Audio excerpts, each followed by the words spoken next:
नमस्कार, मैं हूं Amod Srivastava. Amazing thought, amazing message, amazing story की दिशा में एक और कहानी। राजा के दरबार में एक आदमी नौकरी मांगने के लिए आया। राजा के दरबार में एक आदमी एक दिन नौकरी मांगने के लिए आया। उससे उसकी काबिलियत पूछी गई तो वो बोला, मैं आदमी हो चाहे जानवर हो, उसका शक्ल देखकर बारे में बता सकता हूं कि वो कैसा है। सभी को आश्चर्य हुआ कि ये सिर्फ चेहरा देखकर कैसे किसी के बारे में कुछ बता सकता है।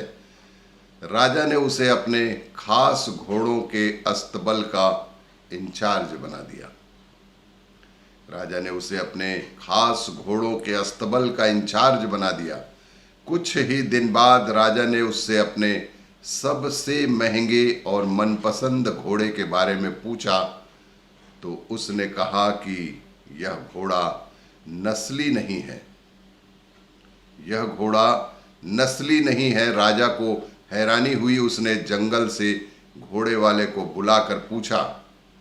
उसने बताया, घोड़ा सर नस्ली तो है, पर इसके पैदा होते ही इसकी माँ मर गई थी, इसलिए ये एक गाय का दूध पीकर उसके साथ ही पला बढ़ा है।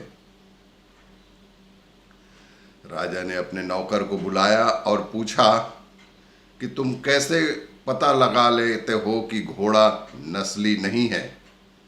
राजा ने उस अपने नौकर को बुलाया और पूछा कि तुम कैसे पता चला तुम्हें कि ये घोड़ा नस्ली नहीं है।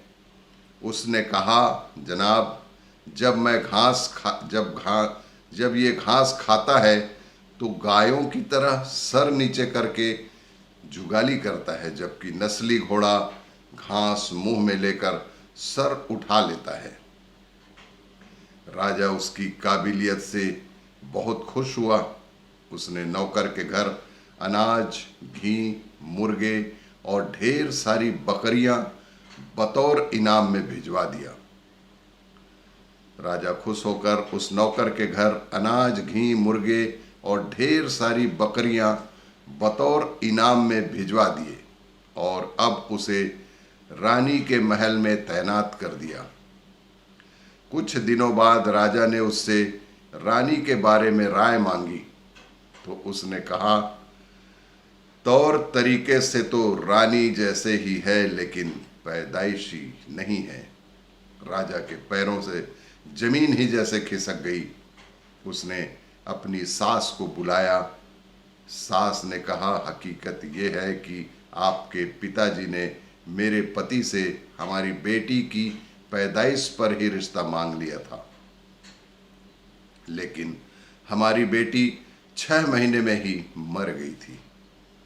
लिहाजा हमने आपके रजवाड़े से करीबी रखने की नीयत से किसी और की बच्ची को अपनी बेटी बना लिया था। राजा ने फिर अपने नौकर से पूछा, तुमको ये कैसे पता चला? उसने कहा, रानी साहिबा का नौकरों के साथ सुलूक गंवारों से भी बुरा है। एक खानदानी इंसान का दूसरों से व्यवहार करने का एक तरीका होता है जो रानी साहिबा में बिल्कुल भी नहीं।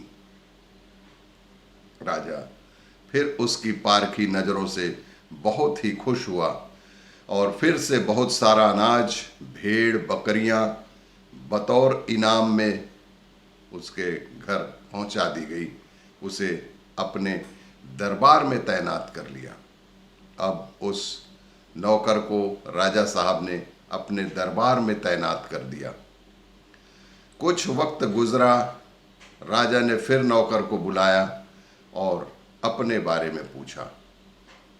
कुछ वक्त गुजरने के बाद राजा ने फिर उस नौकर को बुलाया और फिर अपने बारे में पूछा।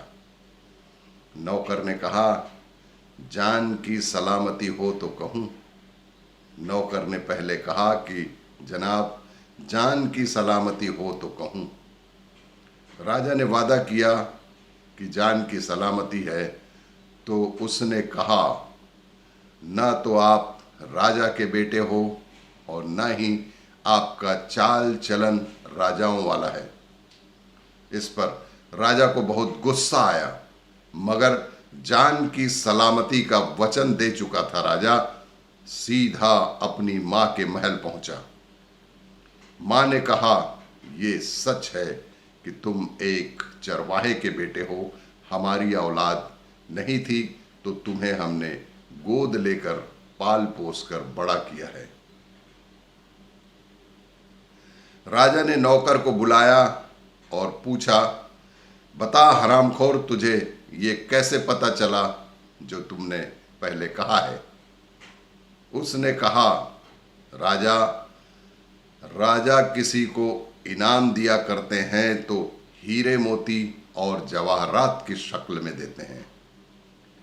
उसने कहा कि जब राजा किसी को इनाम दिया करते हैं तो हीरे मोती और जवाहरात की शक्ल में देते हैं, लेकिन आप हमेशा भेड़ बकरियां, खाने पीने की चीजें ही दिया करते हैं।